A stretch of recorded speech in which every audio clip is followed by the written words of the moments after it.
Bueno, estamos analizando esta. Sí, es una institución fascinante, ¿no? Para un historiador como tú, Héctor, es fascinante el tema del destape. Digo, a mí me gusta mucho y yo lo recomiendo de verdad. Ahorita que estamos en esto, lean el libro de Castañeda, el de la herencia. Es un libro fantástico, hecho muy bien, con entrevistas a los expresidentes, en fin, ¿no? Y con la versión de los protagonistas, que es muy importante. Pero visto desde el punto de vista histórico, quizá el problema central es ese que apuntaba Javier, es que realmente México nace a la independencia sin tener más que una manera de entregar el poder, que es por el mandato de la corona. El señor es virrey. Cuando empieza la independencia y empieza el gran siglo de las pugnas y las discordias del 19, todo eso se explica si tú ves los conflictos. Cada vez que hay una elección, hay una rebelión o un golpe de Estado. Cada vez, hasta que llega Porfirio Díaz en 1877, y entonces Porfirio Díaz gobierna una vez, entrega el poder a Manuel González, se reelige, habiendo llegado al poder con el mandato, con el principio de la no reelección, y entonces manipula las cosas de tal manera que se puede reelegir hasta 1910. Y es una solución personal a la manera, a cómo se entrega el poder.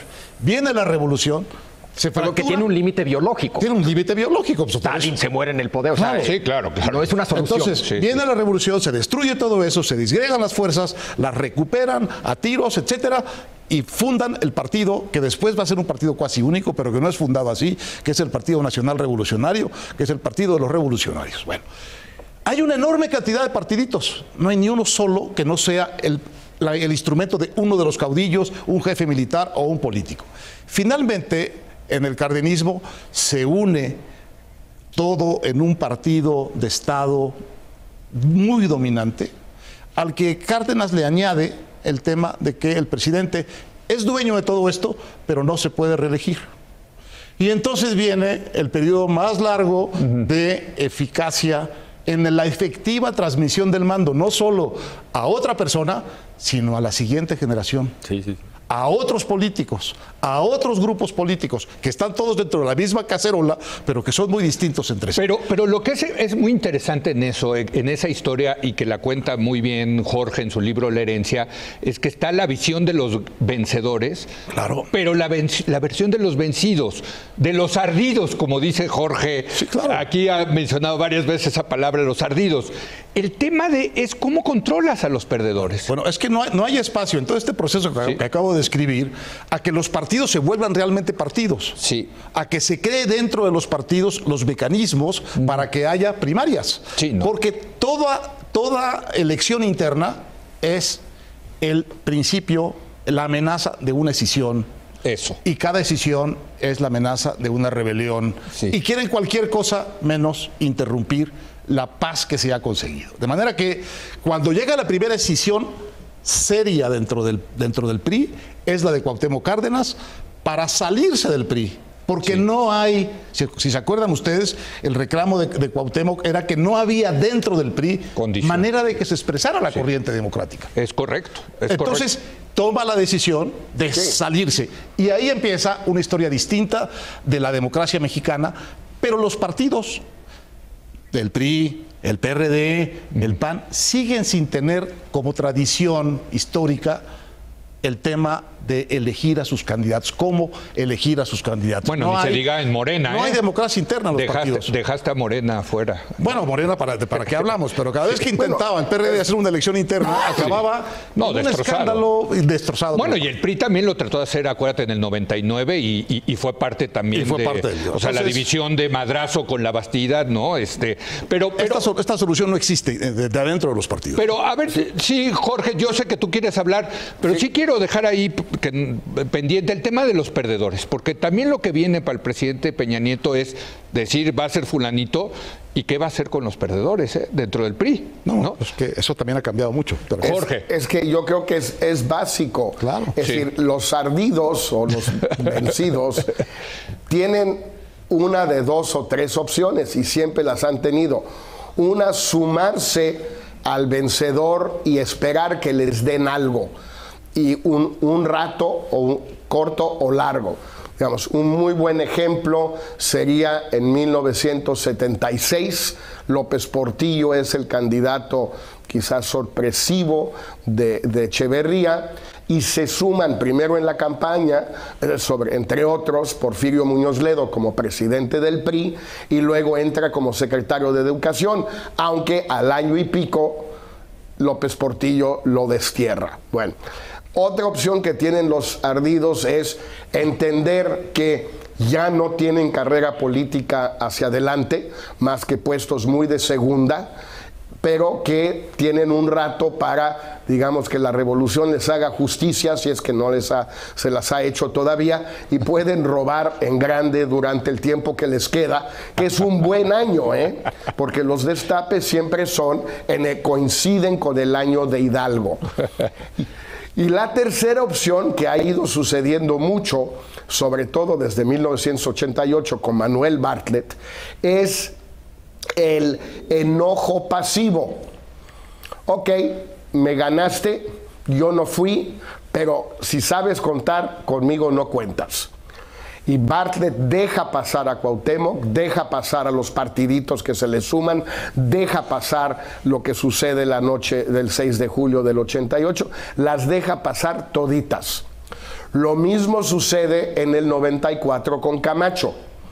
No importó mucho, pero creó un clima tan enconado, tan difícil para Colosio esos 3 meses, que sí tuvo dificultades serias para arrancar su campaña Colosio por este enojo pasivo de Camacho. Oye, Jorge, Peña tiene hoy... Dime. No, es que estás dejando otra opción fuera, que es salirse del partido. Pero esa es la de ahora. La de ahora. Digamos, eso, salvo Cuauhtémoc, nadie lo ha hecho. Sí. Bueno, Manuel Camacho eventualmente me parece que lo hizo, ¿no? Eventualmente. Camacho a medias. Lo dice muy bien Puch. Creo que fue Carlos Puch escribió un buen artículo diciendo que fue la indefinición lo que acabó matando la ambigüedad de Manuel Camacho. La ambigüedad. Pero sí acabó. No tuvo la contundencia de Cuauhtémoc, que por cierto no fue perdedor en el sentido estricto del término. Sí. Pero esta postura de brazos caídos, que es la predilecta de los priistas, es muy peligrosa hoy para Peña. No lo es en el caso de Nuño, que no le jugaría chueco, yo creo, a Peña. Probablemente tampoco a Narro, pero sí lo puede ser por parte de Osorio Chong, que puede pensar que a él le toca y si entiende muy bien que es una decisión del presidente y que puede perder, pero ¿qué hará si pierde? Esa es una. Y segundo problema muy serio para Peña, mucho más serio que el de Osorio, es que todo un sector del viejo PRI, o del PRI joven, pero que parece viejo, puede no aceptar la tesis, en mi opinión, en efecto peregrina, de que Meade va a llevar votos de Margarita o de no sé qué. Dice, bueno, ¿quieres votos de no priistas? Pues que te los consigan no priistas, porque si sabes contar, conmigo no cuentes. Y ese es un problema muy serio de esa vía.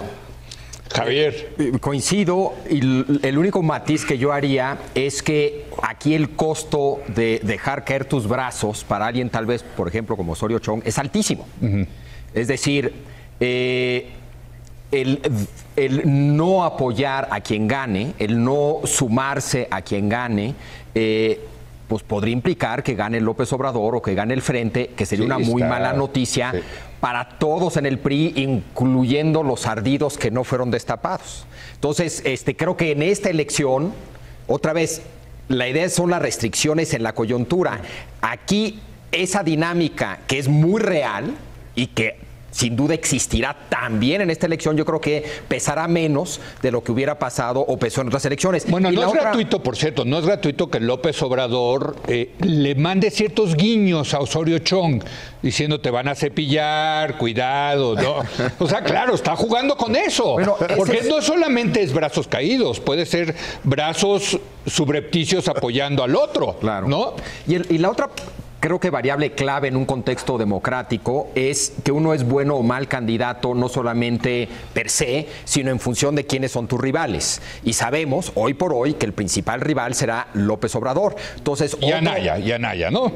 Bueno, pero sabemos que probablemente uno de los penalistas va a ser López Obrador. Entonces, la pregunta es, bueno, ¿quién sería un mejor candidato del PRI frente a López Obrador? No, pues alguien que sea joven frente a las canas, juventud. O no, al contrario, canas contra canas. No, al contrario, el sistema contra el antisistema. Yo sería mismo, ¿no? Canas sería el exrector Narro, la juventud Nuño. En fin, hay muchos argumentos para tratar de llegar a una conclusión de quién sería el mejor candidato, dado que va a tener que competir en buena medida contra López Obrador. Pero siguiendo el análisis que hizo al principio Javier, que ordenó muy bien las cosas, la verdad es que tiene como dos frentes fundamentales la decisión de Peña.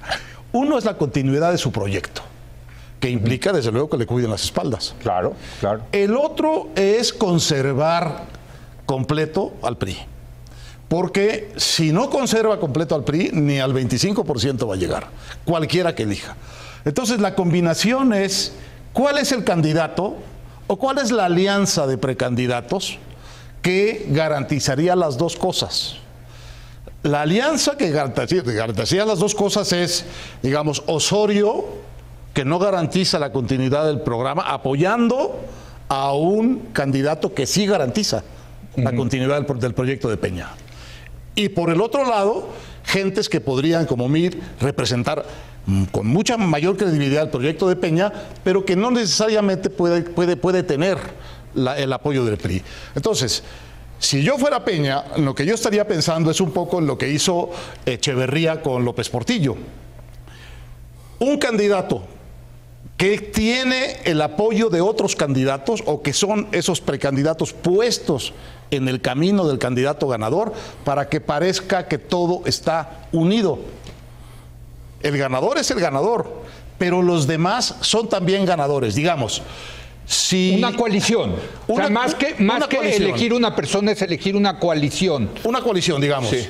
Nuño, que le da garantías al proyecto de Peña y a Peña, apoyado y endosado por Osorio y por Narro. Eso garantizaría para Peña las dos cosas. Sí. Garantizaría la unidad del partido y la continuidad del proyecto. Mid también, siempre y cuando sea procesable por Osorio. Sí. Bueno, o sea, Osorio tiene cartas momento, que jugar. Tiene la carta que decía Jorge. Tiene la carta de, si no me pones de ganador, me tienes que dar un ungüento serio para la ardida que me va a quedar para que yo pueda trabajar en mi futuro político. Claro. Y también quiero presencia, quiero autoridad, quiero que me cuiden las espaldas y quiero jugar en la siguiente mesa.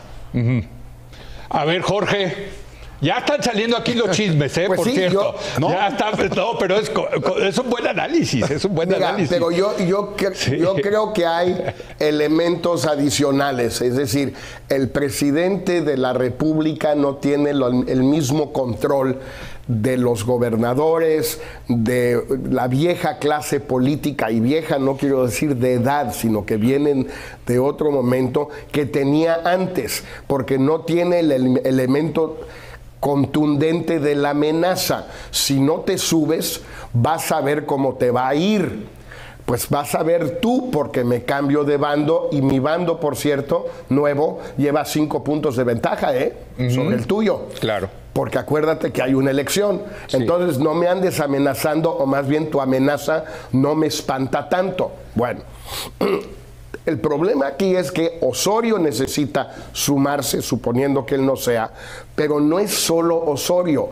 Hay un sector de exgobernadores, ex líderes sindicales, ex presidentes del PRI o secretarios general del PRI. Hay mucha gente ahí porque pues son generaciones relativamente jóvenes que han estado presentes, que tienden a sumarse, pero no se suman fácilmente con cualquiera, o porque no caben, o porque hay un tema, digamos, de cierta de antagonismo. Yo he escuchado de la versión, según alguien con cierto peso dentro del PRI, le dijo hace poco a Peña Si es Narro o es Nuño, cuentas con mi apoyo entusiasta, y si es Mid, cuentas con mi apoyo en silencio. Pues para como viene la contienda, el apoyo en silencio puede ser mortal. Va a ser un silencio muy escandaloso. Oye, pero eso me lleva... Ese apoyo silencioso. Eso me lleva a otro tema muy interesante del destape, que es una decisión personal, desde luego, del presidente, lo sabemos, sí, pero sí consulta con mucha gente. No, pues sí, o sea, esa cosa de que él toma la decisión en soledad, pero sí consulta gente que confía el presidente en él, levanta encuestas hoy en día, hay que decirlo, en este nuevo contexto se levantan un chorro de encuestas, de grupos de enfoque, en fin, es un dedazo diferente en ese sentido, Javier, ¿no? No, yo creo que antes también consultaba muchísimo. Similar y diferente en muchos sentidos, ¿no? La consulta, a ver, hablemos de la consulta. Sí, yo creo que es un proceso racional. Sí. No es un capricho, no es un berrinche.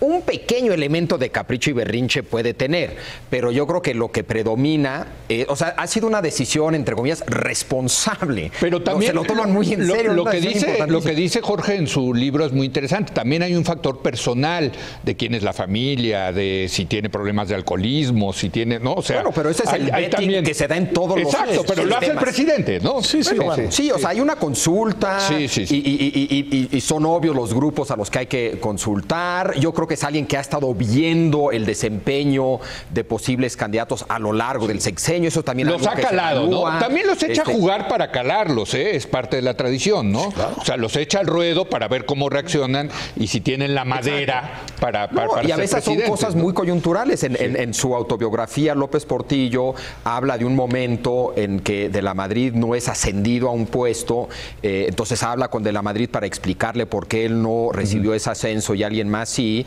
y De la Madrid le contesta, yo no tengo ninguna prisa. Y le dijo dos cosas ahí, que sí quería llegar, nada más no tengo prisa, y mostró lealtad y disciplina. Claro. Y le encantó, ¿no? Se le grabó. Entonces, en fin, son una acumulación de experiencias en el trato con estas personas, en el desempeño de estas personas, en pláticas con gente que él piensa que tiene mucho conocimiento de cómo funciona el partido, el PRI en este caso, etcétera, etcétera, etcétera, ¿no? Son toda una vida y luego 6 años muy particulares como presidente que te permite tomar esa decisión con base en estos criterios. Pero tengo que hacer una pausa. Volvemos a tus coordenadas. Al final, los dos asuntos son proyecto y partido. Sí. Digamos, el candidato o la combinación que dé más en ambos lados, ese es el que va a ganar. Sí. Bueno, no es una decisión caprichosa. Permítame, tenemos todavía muchas cosas que decir.